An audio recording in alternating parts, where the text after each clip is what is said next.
close to the kitchen, I just posted the first interview list for tomorrow. So these are the interviews for first half of those interviewing on Saturday, Monday and Wednesday. And the other sheet which I'll put up later on is for Sundays, Tuesdays and Thursdays. The interviews are not compulsory, so that if you don't want an interview that day, you can just put a cross next to your name in the column for that day. So if you don't want an interview, just put a cross next to your name in the appropriate spot. Okay, so that's, and try and be on time for the interviews. Just 10 minutes just on your meditation, and so maybe you can help overcome the problems and get you closer and earlier into the jhanas. So if you get into jhanas and enlightenment early on this retreat, then you can go home early. Okay, so here's the first question today. What is the difference and the effect on meditation of being glad of one's precepts and being proud of one's precepts? It's just gladness is really an important part of one's meditation. So whatever makes you feel good, whatever builds up your confidence, whatever increases the energy of the mind, and that's a very, very effective means for empowering your meditation. Even little simple things, like if you're having a hard time in the meditation, it's getting pretty dull. Take your attention away from your breath or from your whatever you're watching. Put it on your mouth and just smile. A little smile, and then go straight back to your mind, and you find it's easier to meditate. The story, when I was a student, and what I did, there was having these like free sherry mornings when I first went. This is when I was, before I had any precepts. And I went to get this free sherry, and it was a recruiting morning for the boat club. And so before I knew it, I'd signed on. The sherry was nice though. And I had to pay for it by going this stupid boat and rowing up and down the river. But it was good fun. And in one day, in one race, it's very hard work rowing. One day, in one race, there I was sort of having a hard time, and the oar was getting heavier and heavier and heavier, and the coach on the towpath shouted through the megaphone, "You're making a really ugly face, smile for goodness sake." And you try these things. That was the first time I tried that. And when you smiled, it was true, the oar was easier to pull. It wasn't so heavy. It's an obvious thing which people should know, but we forget to use it as often as we should. If you actually smile when you're meditating, the meditation goes much easier. It's just a psychology of putting happiness into whatever you're doing. The happiness is the source of energy, it gives you confidence, brightens up the mind, it's just more fun to do. So a little smile on your face makes life a lot less hard. So how you get that smile on the face? Being just glad of one's precepts, one's being a really good person. And that is actually one of the 40 meditation subjects in the commentaries which the Buddha taught, called Silanusati, just to reflect and remember your precepts and the purity, that one is being harmless, that one is being gentle, one is being virtuous.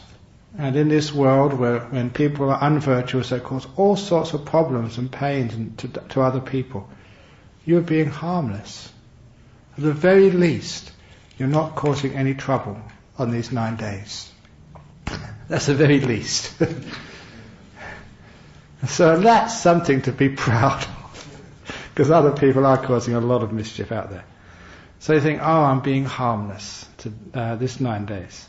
And it's not easy to keep those precepts, because most people in this world don't keep those precepts. Unfortunately, it is the case that many people, they cheat on their partners, they lie, and they steal, and they very easily kill insects, let alone other sort of beings. But here you're just being so pure in your virtues. So it is a cause of happiness. And remembering that, you can use your precepts to empower your meditation.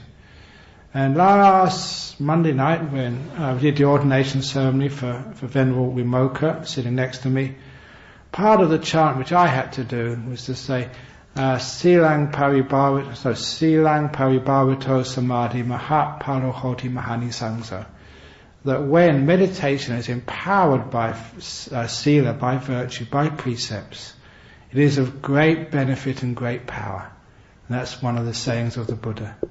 So with your virtue as a basis, it actually gives an extra oomph to your meditation. So you remember your precepts, reflect on them, and you can feel proud, increase your esteem, increase your gladness. At the very least, you're living a very, very virtuous life on this retreat. So that's empowering your meditation. Is there any comments or questions about that? Just the same when people break their precepts, they feel really guilty and depressed. I hope. So when you do keep your precepts, you go, really good, I'm doing well. And the other thing is you've got nothing to fear when you keep precepts. When you keep your precepts, then you don't mind people sort of sneak into your room to see what you've got under your bed. You don't mind when the policemen stop you, because you've got nothing to worry about, and you live a fearless life. My mind is usually very agitated during mealtime. Can I use the mindfulness of the chewing motion as a meditation object when I'm eating? Or what do you suggest that I do? Thank you. If you're very agitated, it's very good to do impermanence meditation when you're eating. Just how quick that food disappears from your plate. Now it's there, now it's gone, impermanence. However, if it's agitated during the meal time, sometimes you can do what we call the one spoon at a time practice, or one fork at a time practice, whatever you use. Actually, I remember Venerable Kesri Dhammananda telling me once he was at some sort of function somewhere. Kesri Dhammananda, he just passed away last year. He was a head monk at Brickfields Temple in Malaysia, very, very wonderful monk, wrote many books. And he once told me he was at some sort of function, and whoever laid the table out, for his meal of the day, they only had one chopstick and just one spoon. So that's what he used.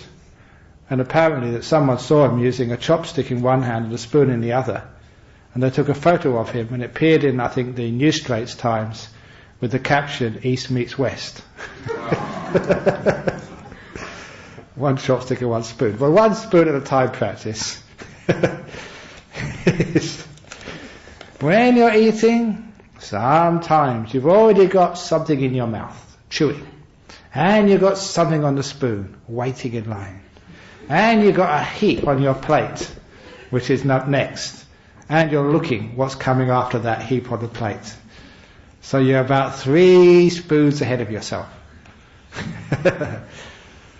So instead of doing that, the one spoon at a time means you get what you want to eat on the spoon in your mouth, then don't put anything else on that fork or spoon or chopstick until you finish swallowing that piece of food. Don't even think what you're going to eat next. Certainly don't heap it up on your plate. It's one spoon or one mouthful at a time. And then you go to the next mouthful.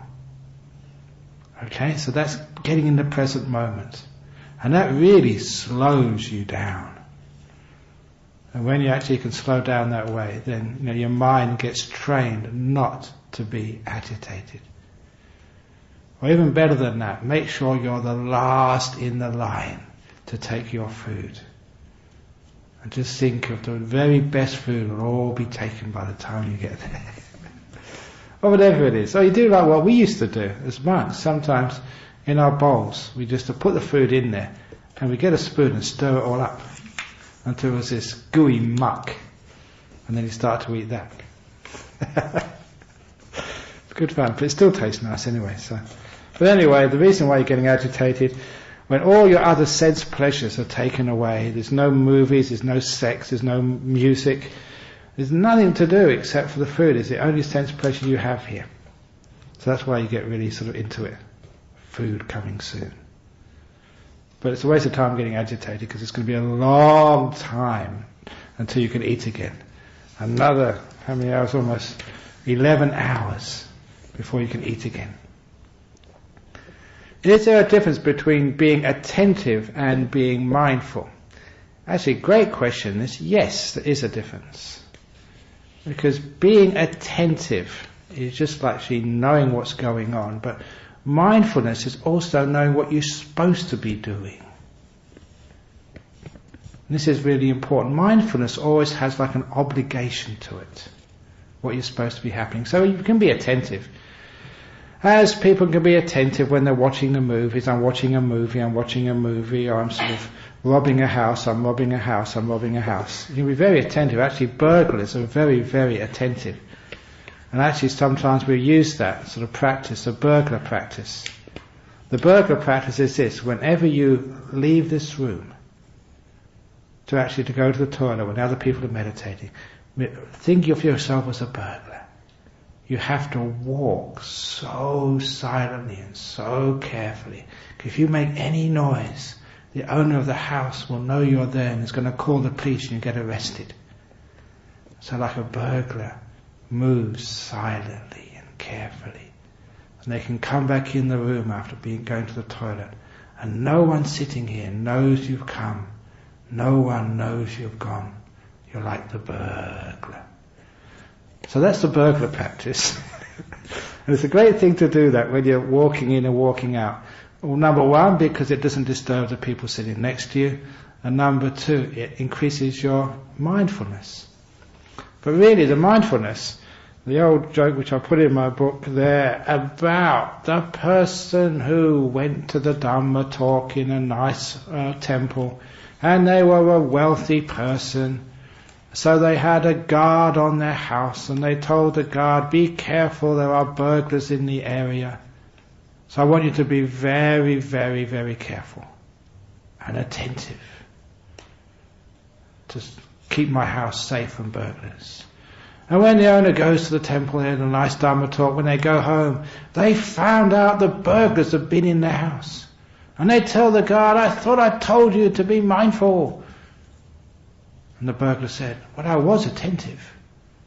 I saw the burglars going in, and I noted, burglar going in, burglar going in, burglar going in. I saw them coming out with your jewellery, and I noted, jewellery going out, jewellery going out, jewellery going out. I was very attentive. I saw everything. I saw them go back in again. And I saw them, so LCD TV set going out, going out, going out. I was attentive all the time, madam. What's wrong? Now, of course, you can see the problem there. Because that's not real mindfulness. Mindfulness means you actually know what's going on, but you're also mindful of the instructions. Mindful of the responsibilities. That's why, in Buddhism, mindfulness always remembers to switch off those beepers and mobile phones.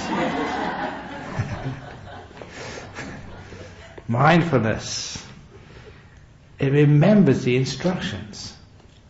In Buddhism again, mindfulness is sometimes, it actually is the same word as memory. Now the word mindfulness, sati, in Sanskrit, smrti, it's a tradition. And actually, mindfulness and memory, they're words which are almost exactly the same. Which means that what mindfulness truly is like being attentive but also remembering the instructions. Remembering what you're supposed to be doing. So that's the difference there. And you'll know this, that when you are meditating, you can be attentive to these thoughts and fantasies which are going through your mind. You know you're sort of thinking about the movie or the dinner or the sex or whatever, but you're not really being mindful because you shouldn't be thinking about that. That's one of the reasons why monks never tell if they can read people's minds, because if a monk could really read people's minds and they were willing to tell other people what you've been thinking, many people would run out of this place quick. So remember what we're supposed to be doing. Remember the instructions and be attentive. When those two are together, you know the instructions. Present moment awareness, be calm, be gentle, let go of things, be in this moment, be right here with what's going on. the more you remember the instructions, the more attentive you are, with those two together, your meditation really takes off. It's when we forget what we're supposed to be doing is the biggest problem. And that's when we drift. So any comments about that? Okay, the next one. Aha! Visiting a monastery regularly, I have witnessed on many occasions a resident monk speaking with harsh, aggressive speech to selected lay residents there at the monastery. In such a case, what should one do? I think you'd better go with a bodyguard next time. I don't know. It really depends on speaking with harsh, aggressive speech, what they're doing it for. I know that sometimes, and this is on one occasion, I don't mind saying this because I really respect Ajahn Sumedho, but I remember on one occasion that he tried, using shouting speech on one of the disciples there, because we had this is many, many, many years ago, it must be about 30 years ago, in Thailand, and there was a French nun staying at the monastery, and that she was basically suffering from anorexia. She was hardly eating, and she was getting so thin, and there was it wasn't the best food, but there was plenty of food there, but she just didn't eat anything. We tried all sorts of things, and actually Ajahn Sumedho was visiting, and so the abbot at that time, I think it was Ajahn Pasanos, it must have been about 25 years ago, he sort of asked Ajahn Sumedho, can you help? So he called her to him, and he shouted at her, and he bawled at her, and sort of was very, very fierce to her. And when I was sitting there, I thought, gee, Ajahn Sumedho's lost it, he's getting angry. I really thought he was actually really upset. But as soon as the nun left, Ajahn Sumedho turned around with a big broad smile at me and said, that told her, didn't it? And he laughed. And if you're really angry, you can't change immediately like that. And he was actually acting it out to try and do something to get this girl to eat. But what I did notice, it never worked. Eventually that the nun had to disrobe and get sent back to France and be around other people who could help her much better than we could at the time. Because if she'd have stayed much longer, she'd have got very, very sick and died. But what I saw there, that aggressive and harsh speech, even though it was done without any anger, it was supposed to be like a skillful means, it didn't work, and I can never seen it work. And so I think if somebody tries to use harsh and aggressive speech because they think that's going to achieve the ends, even actually good ends, skillful ends, I don't think it really is worthwhile. And a lot of time people misunderstand and they think that monk is angry. And it's a bad example, because we're trying to sort of not just teach with words, but teach by examples and teach as leaders. And so if they see the monk getting angry, then other people think that's the right thing to do and shout at their wives, shout at their husbands, shout at their kids. And sooner or later someone will come and shout back at the monk. It depends who shouts loudest wins, and that's not a good way to live our life. So I don't know why he's doing that, but fortunately not every monk does that. Is that any comment about that? About shouting monks? I know it's very exciting. Sometimes going to some monasteries when everything is just nice and smooth, it's not really interesting, but when somebody shouts and gets really angry, everybody listens. Everyone stops. I don't know why that is, but it's sometimes exciting. Dear Ajahn Brahm, could you please comment on the Thai teaching of meditation as in the Yung no from head chakra to toe?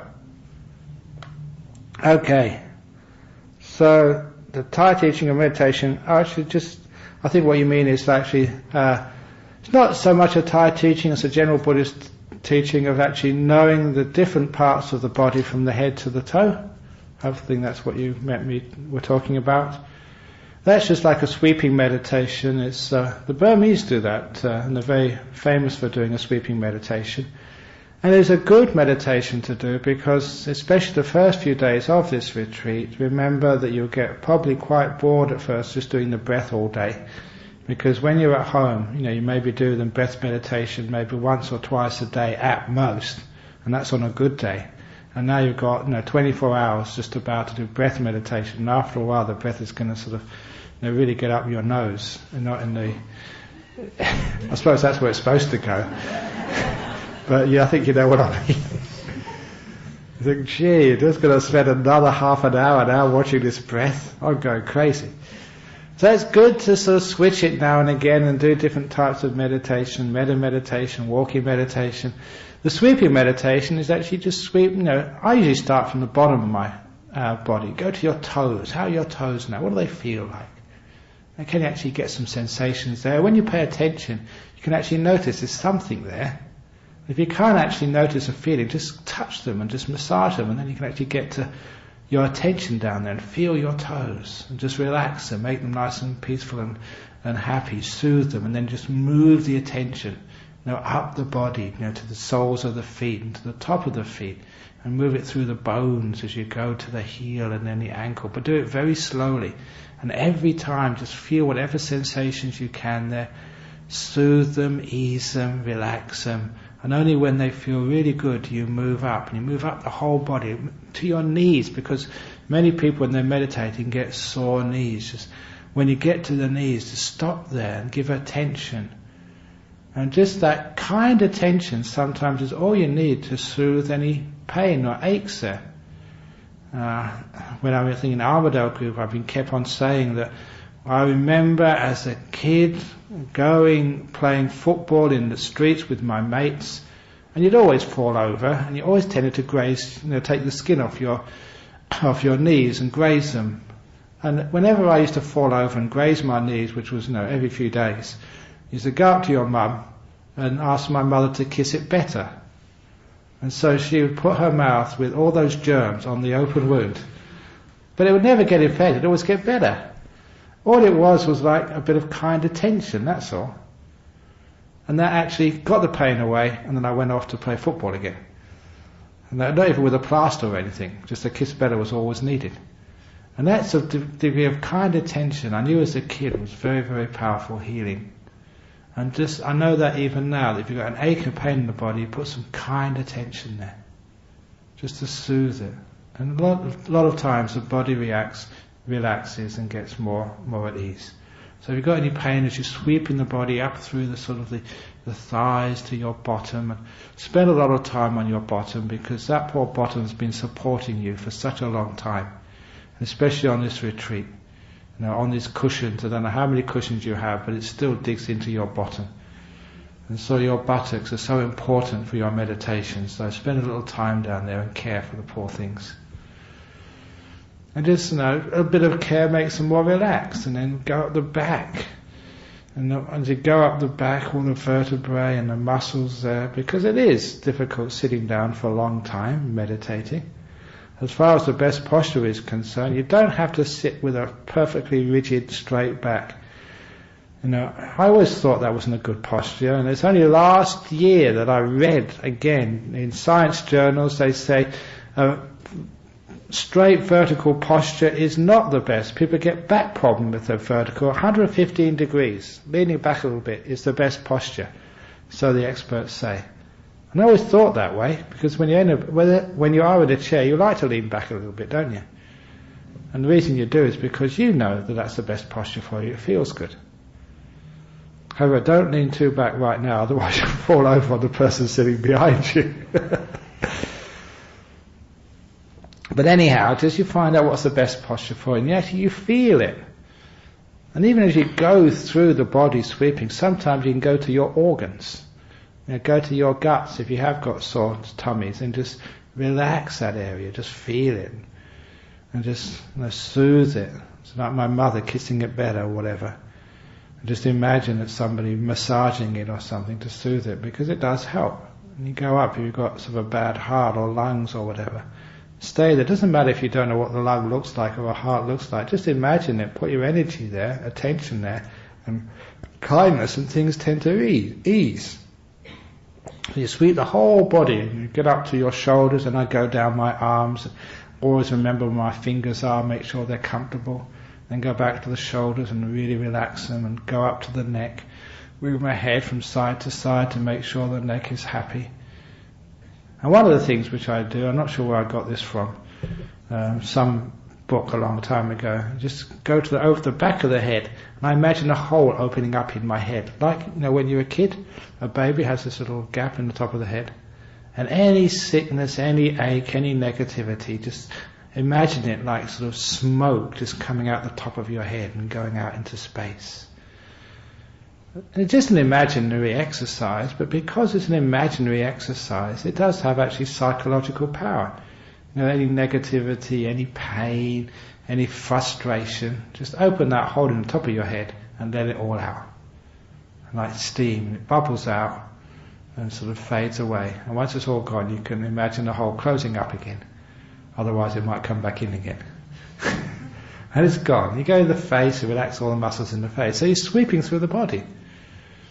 Now of course you can go very, very slowly and very carefully and just see how much you can experience. And that's a great exercise on present moment awareness, pretty much silent. You're focusing on one thing. It's a great little meditation to get you peaceful and calm. At the same time, it's paying attention to your body, relaxing it, and it gives you much more freedom and ease from aches and pains. So that's a great way of, just coming into some awareness and kindness to your body. Is there any comments or questions about that? Okay. What is right effort in the context of freedom from desire? Another great question. It was again a question which bamboozled me for many years, because was right effort you had to strive and work really hard to get enlightenment? Because every time you did strive and work really hard, I ended up just getting tense and then eventually frustrated. And that didn't seem to work. But then again, there was such a thing called samma vayama, which is usually translated as right effort. But then when you look at it in more detail, it is the effort is described as whatever you need to do to abandon unwholesome states of mind and to keep them out, and to arouse wholesome states of mind and keep them in. So whatever is needed to achieve that. And that was the right effort. And I realize now that that right effort is an effort of letting go. Not an effort to do things, but an effort to calm, to still, to make peace, to be one with, to open the door of your heart to be kind to. Those efforts. And the other efforts is trying to get something, trying to get rid of something, trying to have what we call the spiritual materialism of, when you go out here afterwards, after the 9 days, you tell your friends, what jhana did you get? And they say, second jhana. Second jhana, that's nothing. I got second jhana on the first day. That's a one-upmanship. And so spiritual pride. That's nothing to do with the path of Buddhism. So that's not the effort. We're not trying to sort of see how much we can achieve and just get the prize for the best meditator on this retreat. That's not the point. We're trying to let go of all of that. That's all self and ego stuff. So the right effort is basically whatever works. Whatever makes you calm and peaceful and still and at ease. So you can experiment if you like. Screw up your mind and say, I'm going to sit here and I'm going to watch my breath no matter what. And see what happens. Or sit there and say, I'm going to be content whatever happens. And see what occurs. And you find out which is the right effort. I've done that for many years, I know which one it is. But maybe you have to find out for yourself. But remember, if you do contentment, you have to do it 100% fully in the moment. And that's how it works. It's what Ajahn Chah always used to say. He used to say these amazing things which made no sense at all.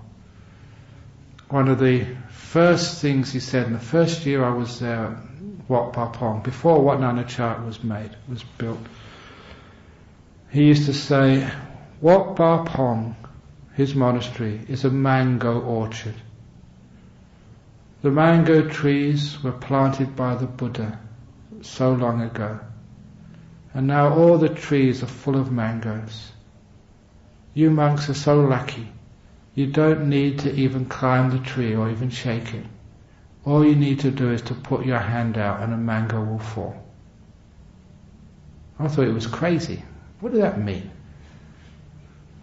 And obviously what he meant was, the mango tree is like the Dhamma, and it's full of fruits, the enlightenments, the jhanas and everything.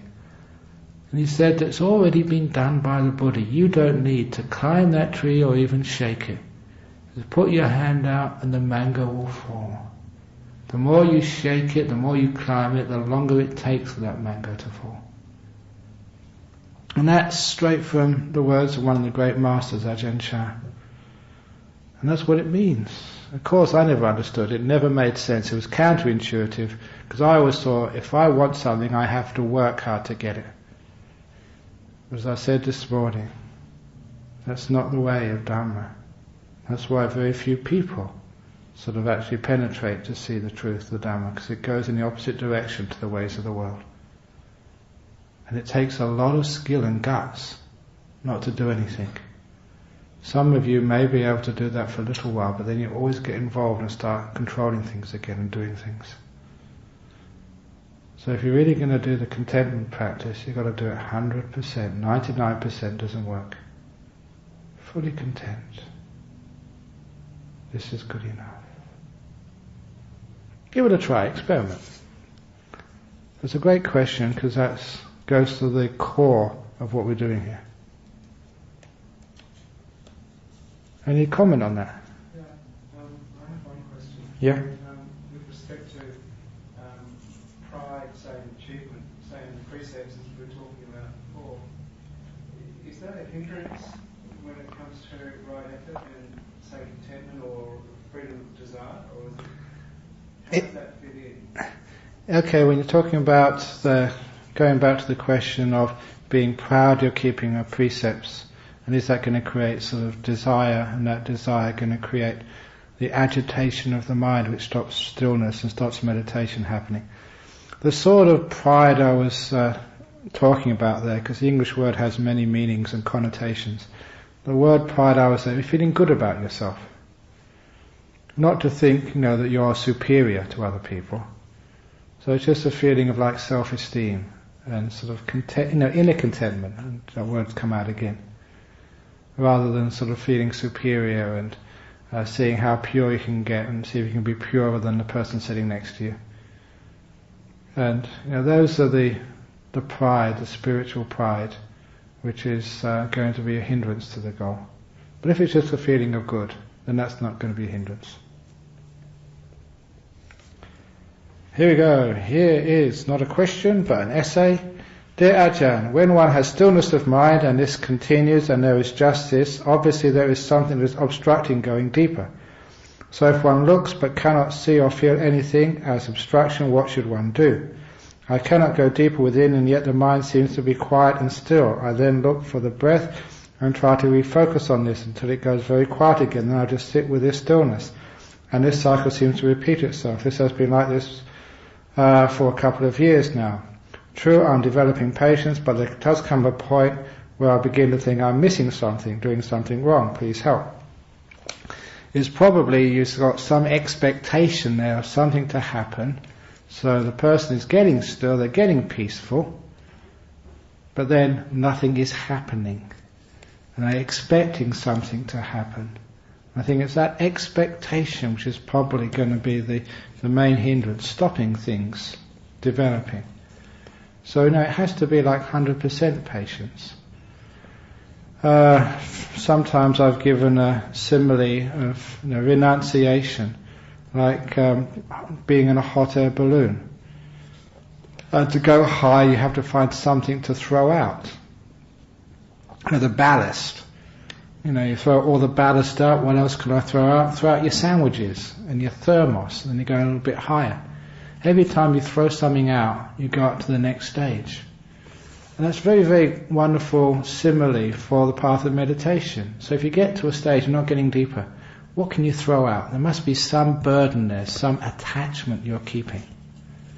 And it might be sort of, the wanting it to go deeper, the anticipation, the goals which you're setting for yourself. Which is why usually if you get to a stage like that, it's very wonderful to be able to remind yourself by repeating the mantra, this is good enough, this is good enough, this is good enough. Until you really know that this is good enough. I'm peaceful, I'm still, what more do you want? And when you're content there, and this is happy, you're so happy, you don't want to do anything else. This is good enough. Then you go to the next level.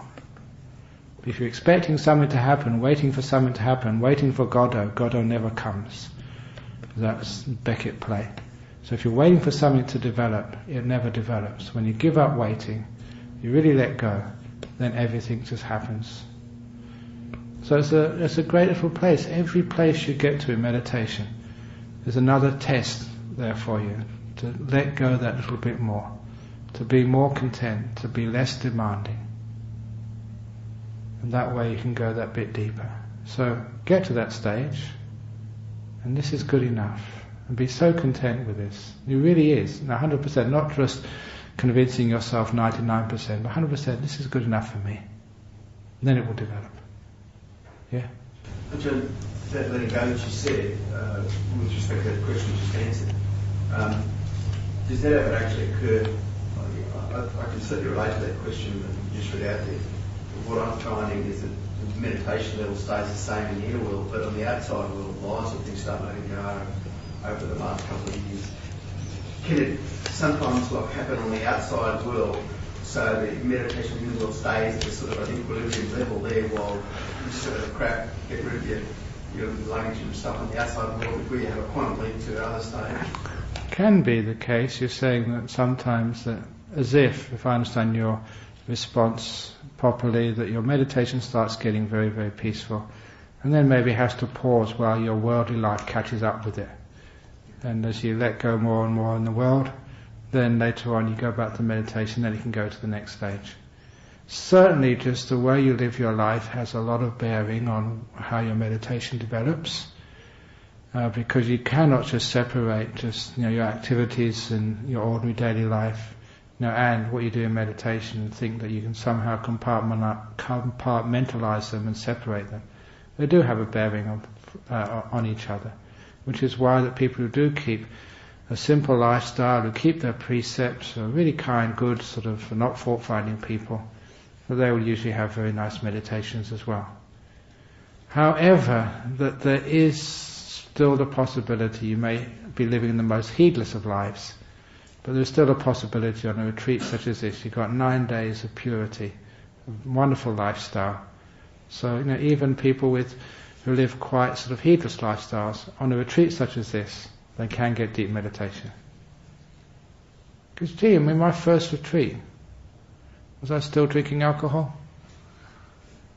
No, I think I'd given up then, but I was still sleeping with my girlfriend.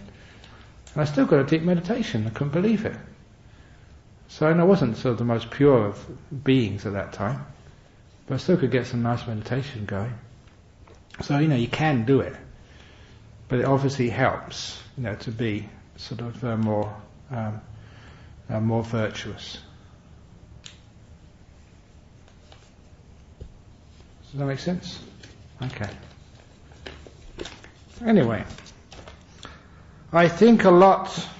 My mind just can't stop thinking. To sleep, I have to tire myself out from exercise so that I can simply knock out from tiredness. Meditation is difficult for me, but today I was able to enjoy silence, listening to the sounds of the birds without thinking. If I can sustain this for at least 10 minutes a day, is this a way to start as well? Yeah, sure.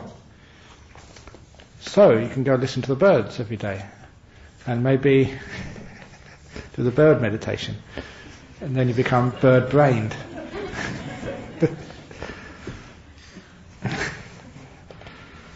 Okay, if that's not enough for you, just go outside, because there's lots of birds outside. Catch one, put them in your room, and then you can listen to that bird all day. Stop thinking. I don't know what you could get up to.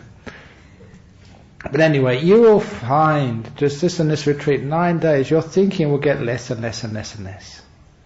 And it will surprise you just how peaceful you get by the end of this retreat. Simply because there's nothing much to think about. All you can think about is, just your memories and just what went on in the past, or what's going to happen when you go home. But if you keep in the present moment, at least keep within these 9 days of retreat, there's not much to think about after a while. And so because you run out of things to think about, you run out of your fantasies or your dreams or whatever, and your plans, after a while it just grinds to a halt. That's one of Margaret Thatcher's famous sayings. She used to say to her cabinet ministers, he says, some cabinet ministers you can shout down, others you can beat down, and the others you grind down. She said. So that's what you can do with your thoughts. You can't sort of shout them down. You can actually beat them down. And what you can't beat down, you grind down after 9 days of being in a joint like this. And you do actually, after a while, you get quiet and you quite surprise yourself. But then the best thing with silence is once you get used to it, the mind will incline there naturally. It just likes being silent. When it likes being silent and it's used to it, you'll find there'll be more silence in your life, more peace in your life. A lot of times people think a lot because they're afraid of silence. They're not used to it. So they always fill their head up with something to think about. Some fantasy, some dream. They don't have to, but they just don't know what else to do. But when you know silence and you get used to it, then you have this other alternative. You don't need to think. You can just be still and listen and be. And if that's all you get from this retreat will be just the best thing you've ever done in your whole life. If you know what silence is, you can turn to that at any time.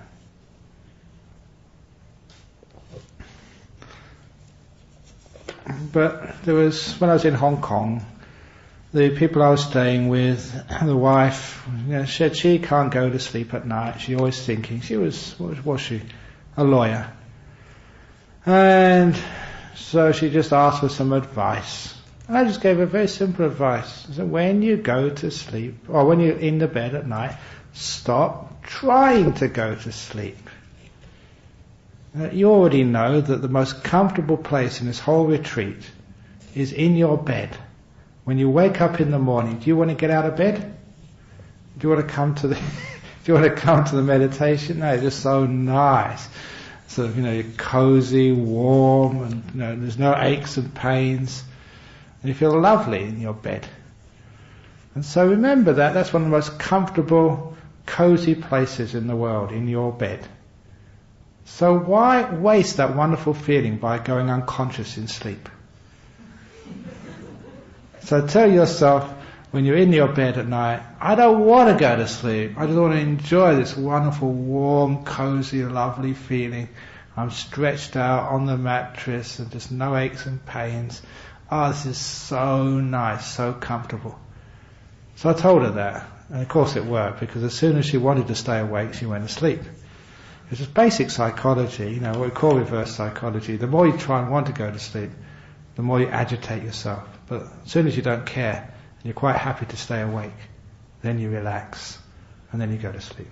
So she was very happy with me, that sort of, she had a house guest as a monk, and actually she was going to see a psychiatrist for that, and I saved her heaps and heaps of money. When one does metta-meditation for different people, it is done to really convey your good feelings to other blessings, or is it for yourself to improve your mind? Okay, it's for both. Metta-meditation, when you sort of share loving kindness, open the door of your heart to all beings. It's both helps yourself and helps other people. So it goes both ways.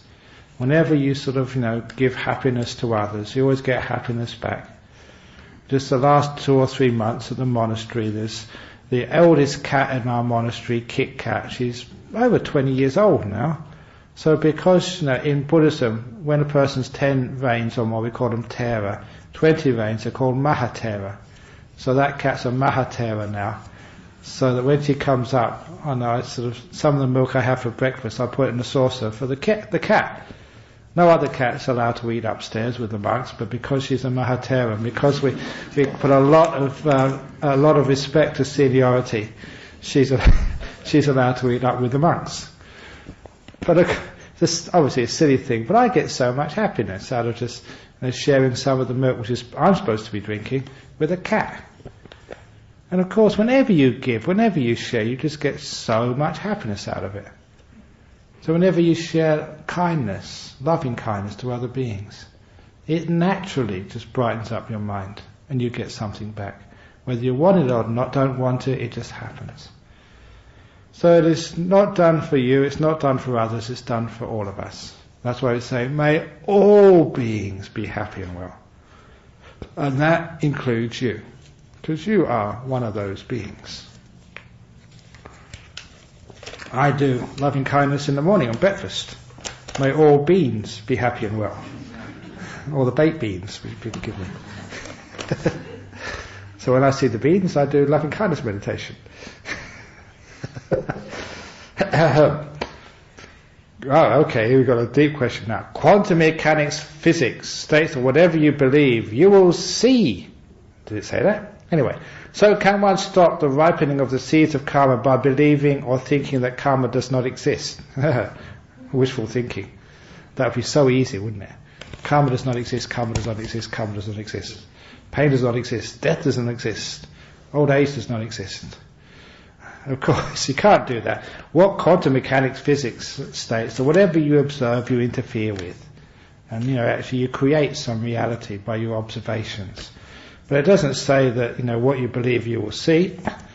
There's obviously belief has some impact. What you're in denial of, you can't see clearly, but it still has an effect. Even if you've got a cancer, say, and you're in denial, I haven't got a cancer, I haven't got a cancer, I haven't got a cancer, I haven't got a cancer.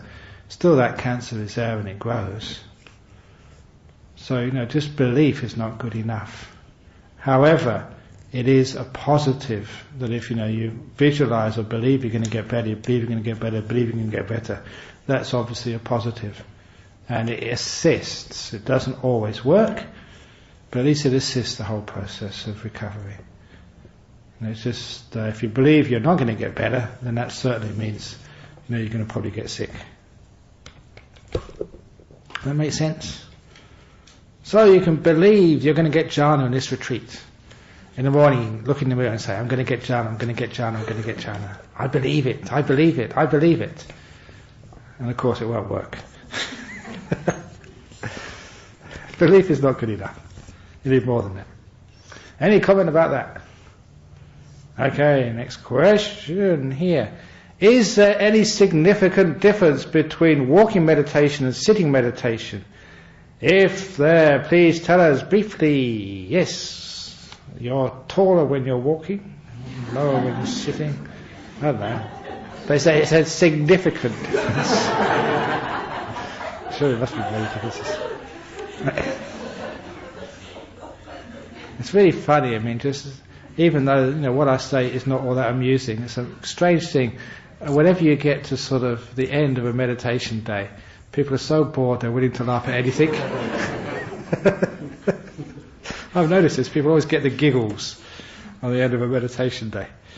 Anyway, walking meditation, sitting meditation. In walking meditation, I haven't described it yet. Maybe one of these mornings I'll describe it in more detail. You choose a nice path. It can be in the corridor, it can be in one of the rooms, it can be out in the gardens. And you walk backwards and forwards, you make a path either between two trees, or if you want to put your slippers or shoes down, one on one end, one on the other end.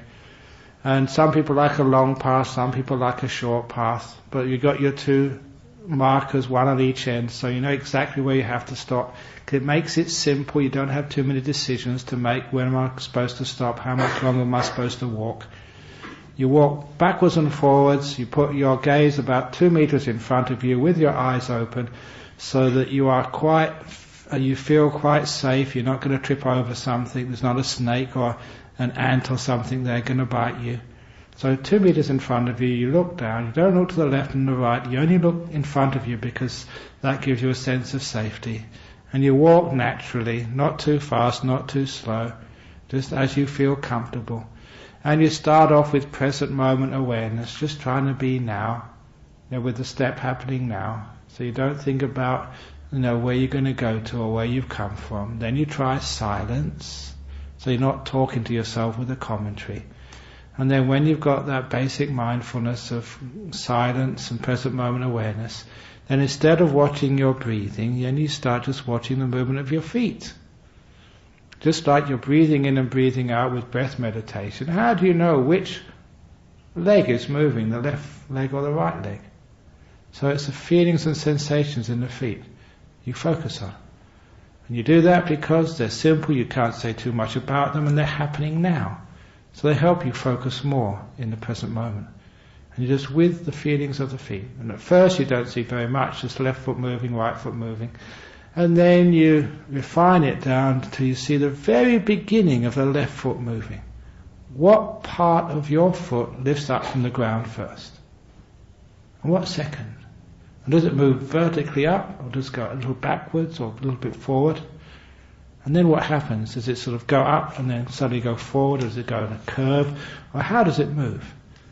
So you feel all the sensations of one foot moving. And then when you step on the ground again, what part of your foot touches the ground first? What last? So that way that you get to know all the parts of one step.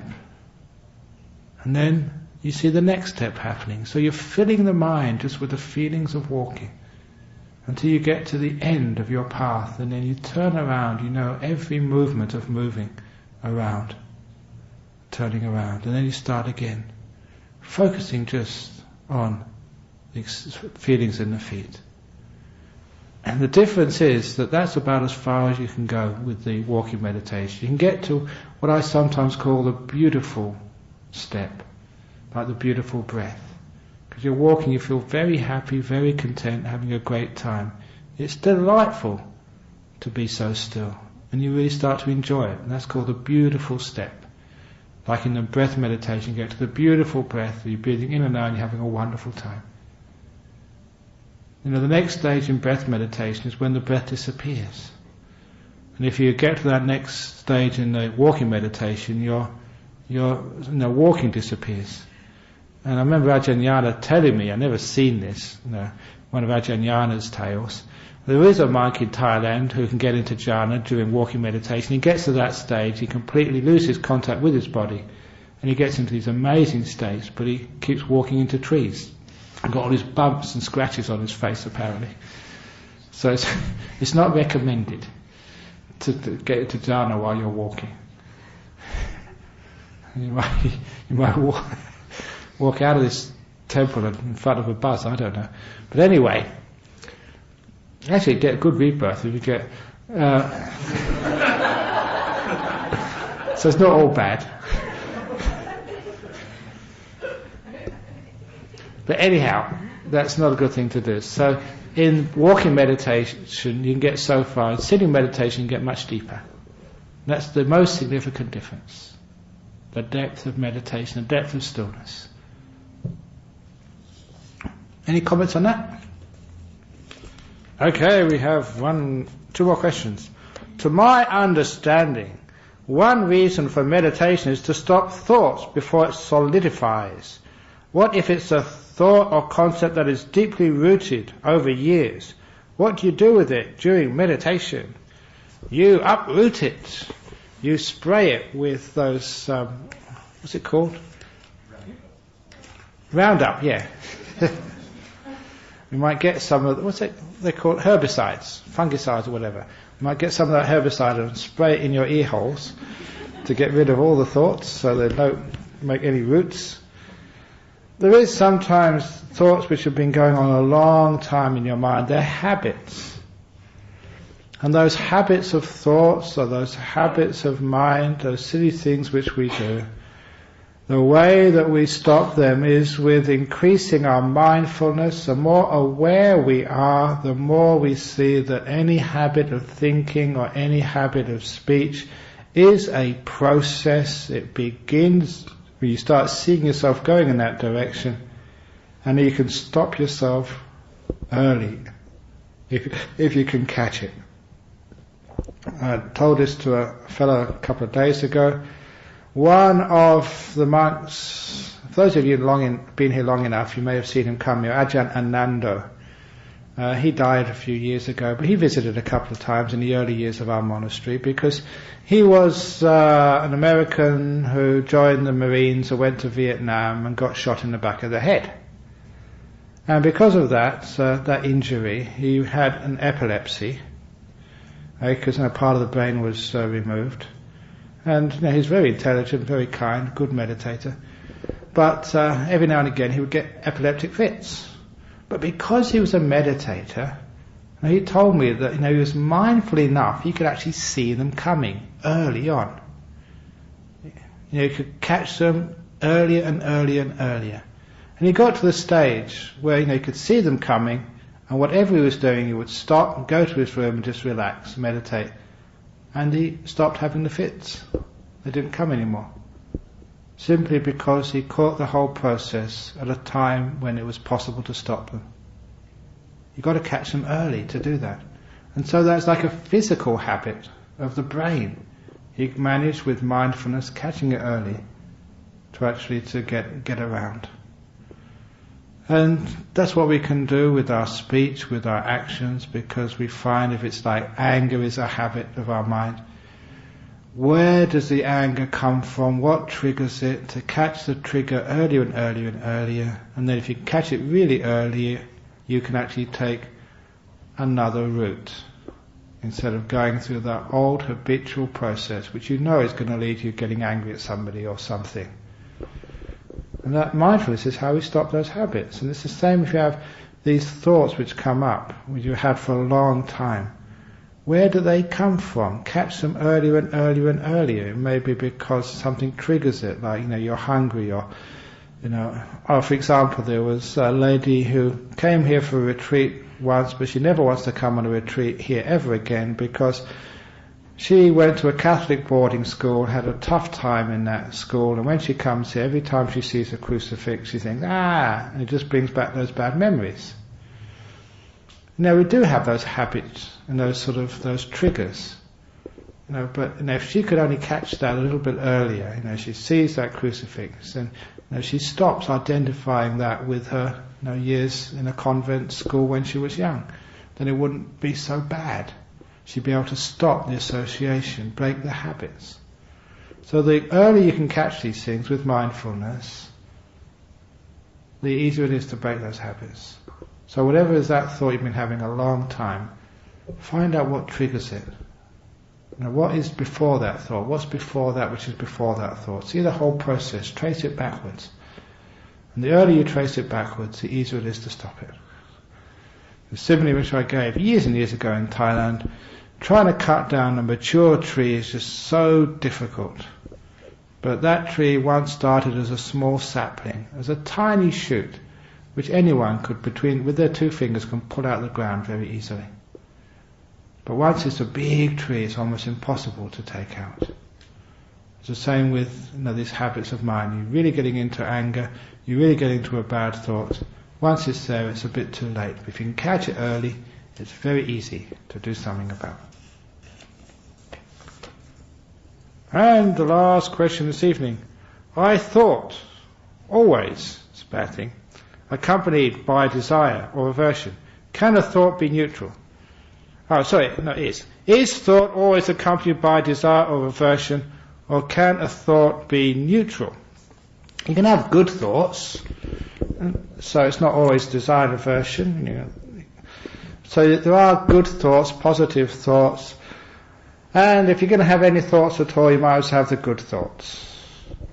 So first of all, abandon all the evil thoughts, all the psychopathic thoughts, and all the crazy thoughts. And once you've abandoned those things, all you've got left is the good thoughts. And then see if you abandon the good thoughts as well and get the peaceful, beyond thoughts. Because again, thinking is just an approximation for life. It's not life as it is. The old simile that thinking compared to reality.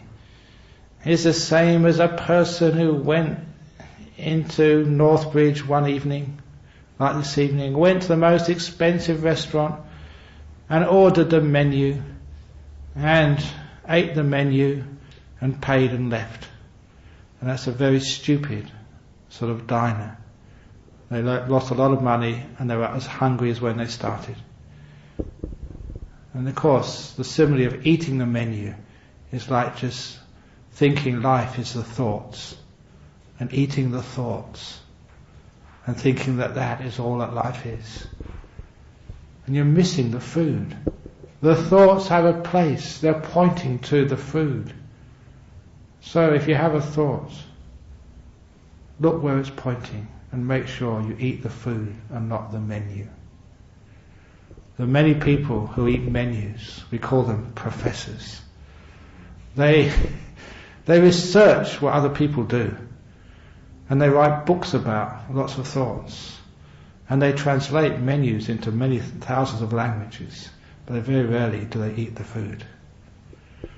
So don't be the professor, just be the gourmet who enjoys the food.